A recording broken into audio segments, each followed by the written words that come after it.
No, there was absolutely no ET craft, ET technology, anything like that at Area 51. This is why S4 was made specifically to separate it there. People at Area 51 do not have the clearance. I was paid by the Department of Naval Intelligence, and what they're doing, researching extraterrestrial craft, is beyond me, but that's where my checks came from, so I can only assume that they were in charge of that. At one time, the Russians were involved, and supposedly there was some breakthrough made by our team. However, this project was split up, and right after that happened, the Russians were no longer permitted on the facility at all. And you know, that's all I know about it. What was discovered, why they were kicked out, when they started working with us, is all unknown to me. I was put into the briefing room with 121 or 22 briefings, and really was just told to sit and read through them. I think they were there just to mainly educate me on what was going on. They weren't a complete in-depth explanation on everything else, but just essentially a brief synopsis on some of the other projects that were going on there. Supposedly, the information, now this isn't something that I determined, it's something I was told, that the crafts originated from a planet that orbited the Zeta Reticuli star system. Zeta Reticuli 1 and Zeta Reticuli 2 are two stars of a binary star system. The craft allegedly came from there. One or two autopsy photographs I saw dealt with just a small photograph, a bust shot essentially, just head, shoulders, and chest of an alien where the chest was cut open in a T fashion and one single organ was removed. The organ itself in the other picture was cut and vivisectioned essentially, showing the different chambers in there. This was totally unrelated to anything I was doing, but from that photograph it looked like what you see in UFO lore as the typical gray. So how tall it was from what I could see, I couldn't tell because I only saw a portion of the photograph, but if everything else you see is correct, I would imagine it was 3.5 or 4 feet tall. But there again, all I had to see was a photograph, and I didn't have much to go on. Allegedly, this interaction has occurred since man was a simian creature, and there were genetic alterations made. How specifically did the briefings detail how the aliens manipulated our genetics over the centuries? It mentioned 65 or 63 corrections or additions to the genetic makeup that finally resulted in a human creature. Allegedly, this interaction has occurred since man was a simian creature, and there were genetic alterations made. How specifically did the briefings detail how the aliens manipulated our genetics over the centuries? It mentioned 65 or 63 corrections or additions to the genetic makeup that finally resulted in a human creature. Allegedly, obviously, I didn't see this and I don't know it to be fact, but this is what I was told, that I was hired to replace one of a couple people that were killed while working on one of the reactors from one of the crafts. Apparently, they, for whatever reason, cut open an operating reactor, and the device exploded, killing both of them. The scientists that were killed there, allegedly the detonation from the explosion was fairly large. It would have rivaled a small tactical nuke. So it was done at the Nevada test site, and it was to be passed off as an unannounced nuclear test.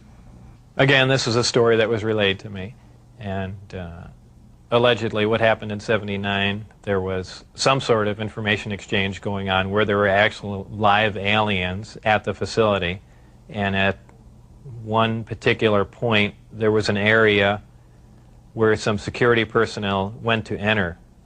And apparently, because of not the sidearms, but the bullets in the sidearms, from what I understand, if they would have entered the area, the bullets would have detonated.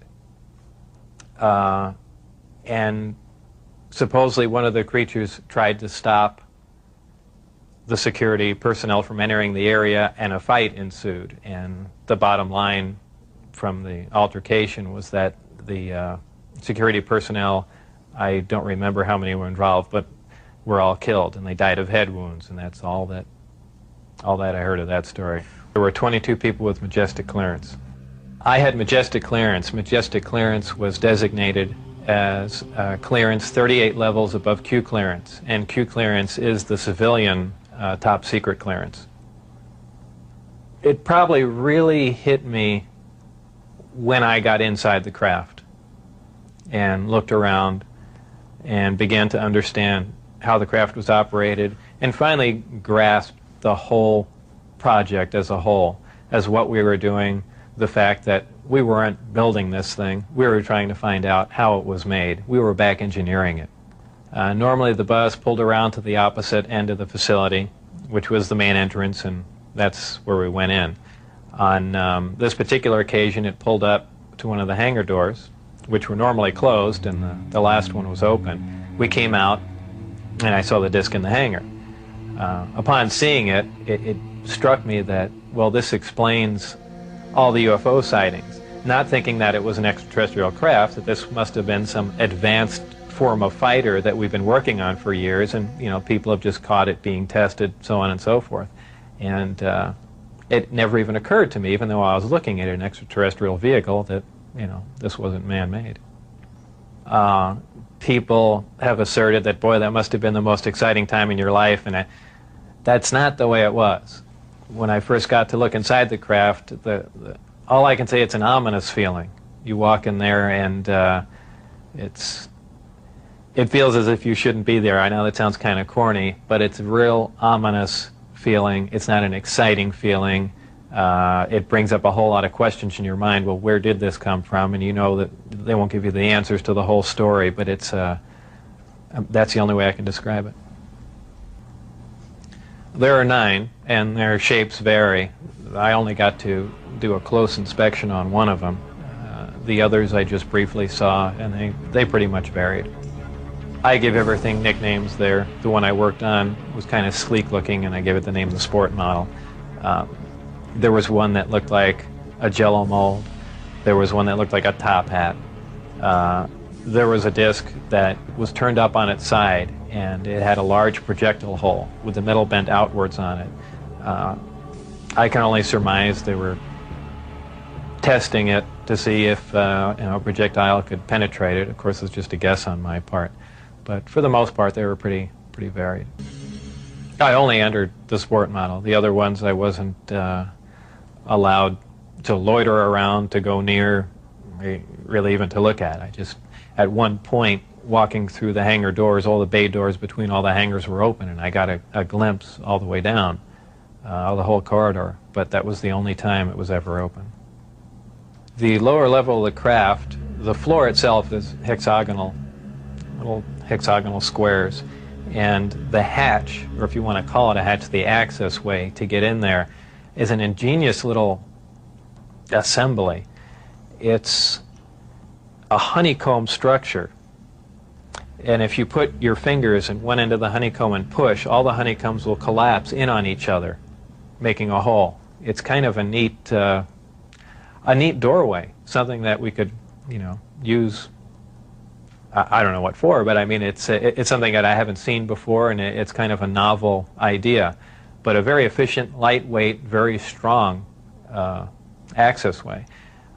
I had to hang upside down in there to see the lower level, essentially, and there were 3 large gravity amplifiers.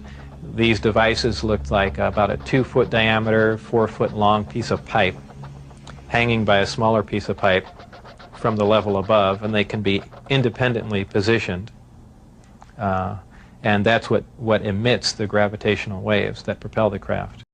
And there were 3 large gravity amplifiers. These devices looked like about a 2-foot diameter, 4-foot long piece of pipe hanging by a smaller piece of pipe from the level above, and they can be independently positioned.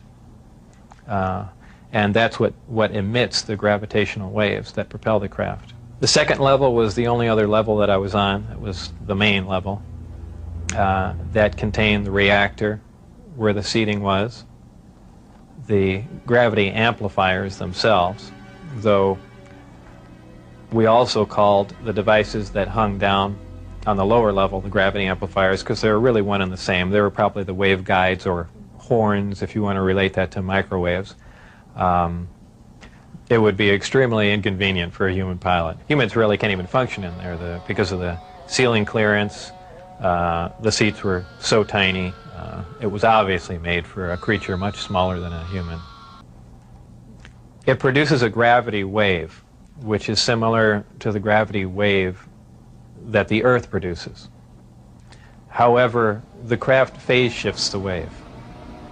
In other words, it turns the wave not really in an opposite polarity, but something to that effect, where it will work against the natural gravity wave of the Earth, and it produces lift in that effect. Well, the craft generates its own gravitational field. Being inside that field essentially doesn't shield you, but essentially you're in, and this is a terrible way to say it, almost in a different realm, because you're now influenced only by that gravitational field. For instance, people wonder how a craft like this can make a turn at such high speed, a 90-degree turn, when they would imagine people slamming up against the wall or something to that effect. Well, that really wouldn't happen. Inertia would have no effect. You're in a distortion, and don't forget that gravity distorts time and space, so really nothing is going to influence you while you're in there. There are 3 amplifiers. The craft can operate on a single one, can lift off the ground. The way in which it's propelled are 2 different ways. There's what they call Omicron configuration, where the craft is using one generator, or Delta configuration, where it's utilizing all 3. Delta configuration would be for space travel.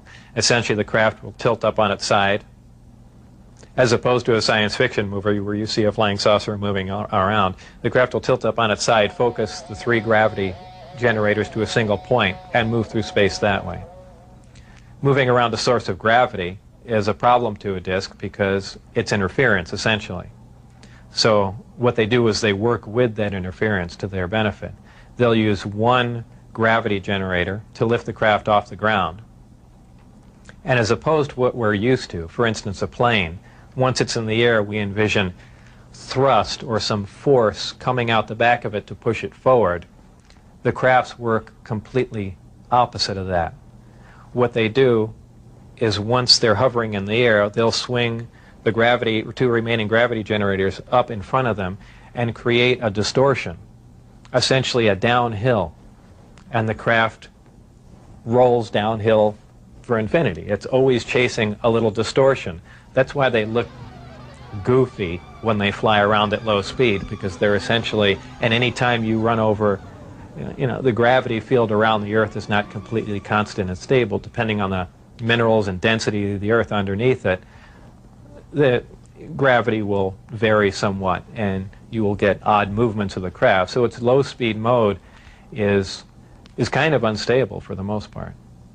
I only witnessed one test flight up close, officially. That I was just inside the hangar. The test was going off probably, just as the sun was going down, and it was a low-performance test.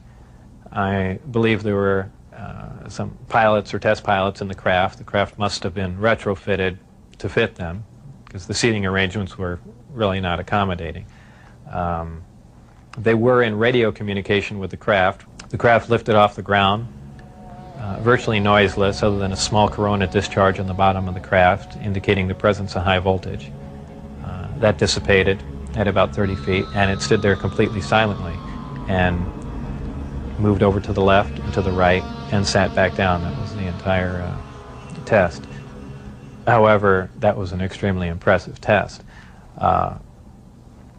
Maybe to someone that really knows little about science or anything, that wouldn't be a whole lot, but you have to realize this craft was about 52 feet in diameter. I don't know exactly how much it weighed, but it weighed a lot.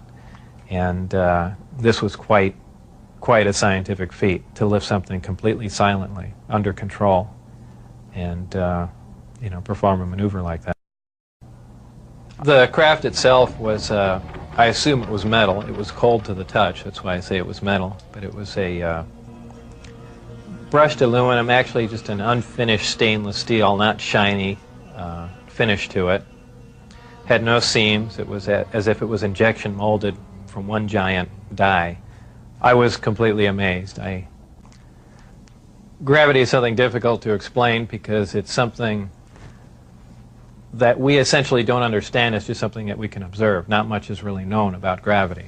There are many theories about it, but they are just mainly theories. There's theories of gravitons, which allege that these subatomic particles that act like an attractive force like gravity, that exchange between two pieces of matter. There's also a theory that gravity is a form of wave, an electromagnetic wave. But basically, gravity is a force. It's the attraction. It's the inherent property of matter to have gravity, a mutual attraction for each other, and it's basically all that we really know. Modern science, current science, right now, identifies one gravity. It's one force in nature. Apparently, through research at S4 or information gained from one of the crafts they were researching there, it appears that there are two different forms of gravity. One form works on an atomic scale, on subatomic particles, holding pieces of matter, holding atoms themselves together. Another works on a larger scale, the scale we're most familiar with, holding planets in orbit, holding ourselves to the ground, things of that sort. Because it produces a gravitational field, I wouldn't say the craft is invisible during the day. However, if you're under the craft, because of the way the gravity is being used, gravity bends time and space, and it bends light. If you are looking underneath the craft or from certain vantage points, you will actually see what's above the craft. It's really a trick of the way light bends under the influence of gravity. For instance, we can see stars that are behind the sun, that are blocked from our view by the sun. The reason we can see them is because the sun is a tremendous gravitational field, and it's bending the light around it where we can see the star. Space-time and gravity are all essentially interrelated. They all act on one another. Gravity bends space. Gravity also distorts time. When you vary one, you essentially vary the other two. As an example, if you have a massive body, say a planet or something that's making a lot of gravity, producing a lot of gravitational waves, if you will, it distorts space. It bends space to it. It also slows down time. These things aren't theories. We know them to be true. We cannot artificially create this because we can't create gravity. But this is how they're all interrelated. How are vast distances of space traveled by amplifying a gravitational field? Well, because space-time and gravity are all interrelated, if you could produce gravity artificially, an extremely intense field of gravity, what you could do is actually distort the distance between two objects and make it shorter. Not just distorting the distance, but now you're also decreasing the time, the actual time between the two places. So you're not traveling in a linear mode like flying a spacecraft from point A to point B. You've actually modified the time and the space that you travel in. So you're now traversing a huge amount of distance with little time, and actually with traveling little distance. As crazy as it seems, that's what's going on. There are several problems traveling at the speed of light. Just a couple of them are the fact that as your speed increases, so does your mass proportionally. In other words, the more energy you put in to go faster begins to slow you down by the fact that it's converted into mass.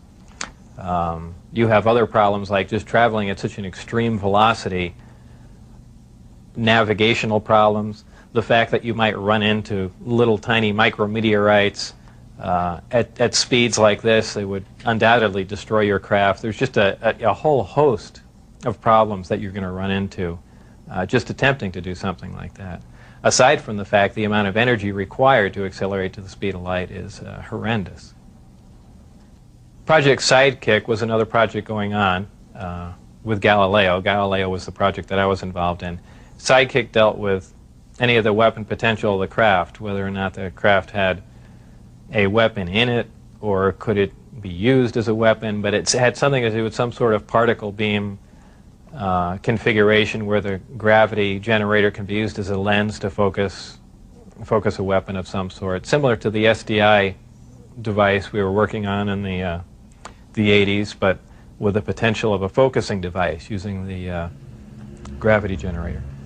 Project Looking Glass dealt with the distortion, the fact that there's a time distortion, essentially looking back in time, and by that I do not mean looking back years ago to see the wagon train days. They're looking for distortions that are milliseconds in time, and what that was used for, I don't know, but that was just observing the time, the time distortion, time dilation phenomena of the craft in operation. 115 is strictly an extraterrestrial material. It probably occurs naturally in some other places, maybe other star systems. Some people not familiar with science or chemistry say, well, that's ridiculous, all the elements occur on Earth, but that's not true. There are elements on the periodic chart that aren't found on Earth. I believe the Heavy Ion Research Lab in Darmstadt, Germany, has reached element 112 recently. So 115 isn't that far away. And when they synthesize it, it's not like they're making a couple ounces of it. They're talking about 1 or 2 atoms of it. To make any usable quantity of a heavy element like that is virtually impossible. Element 115 is in the top of the reactor. And the base of the reactor apparently is a small, something similar to a cyclotron. It's a particle accelerator. A particle is accelerated to high speed and then deflected up a small tube, and it's aimed at the 115. This transmutes the 115, similar to the way we do that in a normal particle accelerator. This causes a reaction, a radiation emission that we really haven't seen before. It produces antimatter. This antimatter is guided down a tuned tube and reacts with a gas. When matter and antimatter react, they convert to 100% energy. This energy is converted, heat energy, is converted to electrical power in the reactor itself. This is done through a thermoelectric converter. And this electrical power is used to power other subsystems on the craft, though there is no wiring, also, that's almost a byproduct of the reactor. The reactor also sets up a gravitational wave from the 115 being bombarded. This gravitational wave is present at the top of the reactor and is essentially guided in the same way microwaves are guided through tuned tubes. And this goes to their amplifying cavities and through the projectors that are in the bottom of the craft. There is no thermal radiation while the reactor is running. The thermionic generator is 100% efficient, which is in violation of the first law of thermodynamics. But in fact, it works. Element 115 is stable. And for those familiar with chemistry, we know that elements with higher atomic numbers have shorter and shorter half-lives. However, when you reach a certain point, they call it the island of stability. There is a place, and we've theorized this for a long time, somewhere around 114 to 116, there should be an area in there where the nucleus of the atom is geometrically stable with protons and neutrons. where it no longer decays. It's not radioactive. 115 is in fact this element. In fact, it does occur again somewhere around element 247. Of course, we're nowhere near synthesizing that. We can only predict things like that, but that's where 115 is. Whether or not it was given to us, I can't answer that question. However, I was told that we have 500 pounds by one of my coworkers. How it was obtained and where exactly it came from, I don't know. Whether it came in one of the crafts or it was separate cargo somewhere, anyone can speculate. But I was told that was the figure. The test flights I saw off the base, actually the best test flight was witnessed by my friends who I had brought out there. At the exact moment the craft was hopping around and doing some really impressive maneuvers, I had turned around and I think was looking for the video camera or something to that effect. But I missed some of the most impressive maneuvers. But the craft was similar to what was done before that I had seen close up, other than the fact that it went above the mountain range, moved a much greater distance at a much higher rate of speed. The test flight schedules were told to me specifically because I was probably going to have to be present during those times. And at that time, the test flights were taking place on Wednesday nights. And from what they said, that was because that was statistically the least amount of traffic in the area. And that's all that they were concerned about. There was a high voltage discharge on the bottom of the craft, but as far as there being an exhaust, there was none. Well, that's kind of the same reason why a neon light or a fluorescent light lights up. What you're dealing with is a high energy source in essentially a gas atmosphere, oxygen, nitrogen. And when you apply enough energy to a gas molecule, they emit photons, they emit light. And I don't think it's anything, it's really a byproduct of how the craft operates. When it's emitting that much energy, the gas surrounding the craft emits light, the same reason why lightning is visible. You have a huge electrical discharge, and the gas emits light in the form of lightning bolt. If you were going to see one of these crafts at night operating, it would appear really as a glowing ball or just a bright light in the sky from a distance. Even close up, you'd see a glowing halo around it. This is typically what you'd see in your normal UFO sighting. When I was leaving the Area 51 facility heading down to S4, there was a tremendous roar, and I have described it as the sound like the sky was tearing. And I couldn't see out the windows of the bus. All I could see out was the very front. And as we came by, I asked Dennis, who was my supervisor and on the bus at that time, what that was. He said it was an Aurora, a high-altitude research plane. And it was a large craft, and the one glimpse I got of it was from the rear, and it had two huge square exhausts with vanes in them. And it was just, it sounded more like a rocket than a jet. I don't know. I even think he did mention that it was liquid methane powered, but there again, working on the disk technology, I really could care less what was rolling around at Area 51, but it did catch my eye. One day when I was getting on Interstate 15, driving down Charleston Boulevard, a car came up alongside of me, and I thought he was just trying to race me to get on the freeway. This was after I had left the project. It was a white, boxy-looking car. Exactly what make and model, I don't know. But I accelerated to get on the freeway to go fast, and there was a gunshot, and the back of the car was hit, and I skidded off into the median. And I stopped, and I was frightened, and I just stood there because I thought the guy was going to be alongside of me and just shoot me. I had nothing to do. I was essentially paralyzed with fear, and I waited there, and then nothing else happened.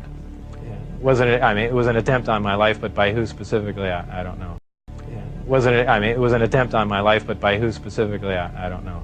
Though I was threatened before I had left that they threatened my wife's life and my life, so I can only put two and two together and say that they were kind of pissed at me. After we were caught out, when I had the test flight schedule, and I brought some friends out to show them the disc test, we got caught out there, and the following day I was debriefed down at Indian Springs Air Force Base. And I was in the room with the security guards that caught us, my supervisor and some other people, and some of the security personnel.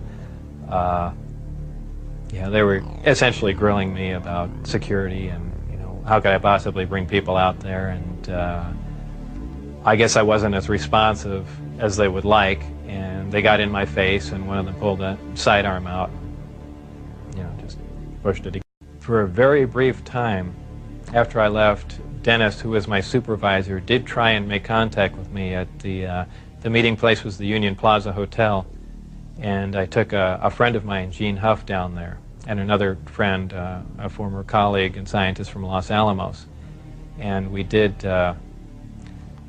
saw him, but I also did recognize some security personnel walking around there from S4, so whether or not it was a setup or what was going on or he was trying to talk to me, we never found out, and we left. It just was a real strange situation. I never heard from him since. Well, if you want to word the question, how are my opinions changed, I would say considerably. Before I was at S4, I was more or less one of the guys that thought, you know, all these government conspiracy and UFO buffs and things like that were complete lunatics. I even remember before I was involved there, a friend showed me a little newspaper clipping and said John Lear was giving a lecture who was touting that aliens from another world came to Earth and there's 70 different species, and I remember laughing on the phone that this guy had lost his mind. And I was also under the impression that, you know, boy, the government's all for the people, and they, you know, they're out here to protect us and all that. You know, after the experiences I had there, everything is completely turned around. You know, the government is doing everything but looking out for us. I mean, the only thing they're looking out is for themselves. You know, obviously the ET craft do exist. Something had to build them, so there must be aliens. And since there are, and the craft are there must be some sort of factory and an entire civilization somewhere. And if in fact that is true, and it apparently is, then there must be others. Actual crafts and technology from another world. And that's probably the most important event in history. It kind of moved from science fiction into reality in my mind, and it really just, I guess, opened my eyes. The big thing is whether or not we can duplicate them. If we can understand what a device is or how something operates or what its physical makeup is, that's great. But if we can't duplicate it, it's useless to us. So there's really two phases to the project going on there. It's understanding what we're looking at, and then once we understand it, is can we duplicate it with earthly materials and earthly technology. And, you know, unless we've got a handle on both of them, all that technology is useless to us. And if it turns out we can't do that, all we have is one single prized possession that we have to take care of, and that's it. After all, I would probably have played along for a longer time. I would like to have known a little bit more about the technology, and probably kept quiet if I could have, and possibly never have said anything. I almost wish I had done that. You know, it's it's really only caused headaches and problems. But I believe if I was given the opportunity again to go back in time and redo it, I think I pretty much would have just shut up and gone along with the program. I would have much preferred that instead of the Navy, or whoever it was, that hand-picked a few renegade scientists here and there, that they turn it over to some more qualified people. Obviously, I was not the most qualified person on propulsion or field propulsion or anything of that sort. I was just some guy. I mean, I could have named 10 or 12 other guys that were more qualified than me. But, you know, if they turned it over to the scientific community and not just a couple guys here in the United States, I mean, you need a large group of people in a large lab to research what's going on there, not a little quiet installation. It's the security itself that prevents them from getting anywhere. I mean, they never do work hand in hand. You can't have a military mind. Science itself must communicate. You have to have a free exchange of ideas. That's how things progress. And when you clamp down on a security system like that, where you work in isolated groups and ideas cannot be exchanged, you don't get anywhere, and that's the problem they have. Well, I'm not really involved in any of that stuff anymore. That's kind of put behind me. I have my own businesses that I work at, some computer graphics, some consultation, other technical jobs, radiation detectors, and a few other things like that. So really, I just go about my life, and that's, you know, something that happened that was fantastic, and it's over, but it's kind of hard to shake it loose. But eventually I will, and that'll be that. I think all the surveillance and everything stopped. I don't think anyone's bothering to monitor me. I've said everything that I know. It's been all over the place, so it's kind of a done deal. As far as whether or not there were any craft out there, I believe, you know, they were out and gone in probably the late '89, early '90, and the only thing people see now out there are, you know, either flares or planes coming into land, but that's about it. I was never interested in flying saucers as a child. Science fiction, you know, I watched Star Trek, I guess, with everyone else back then, but for the most part, you know, I didn't even believe in flying saucers up until I was employed at S4.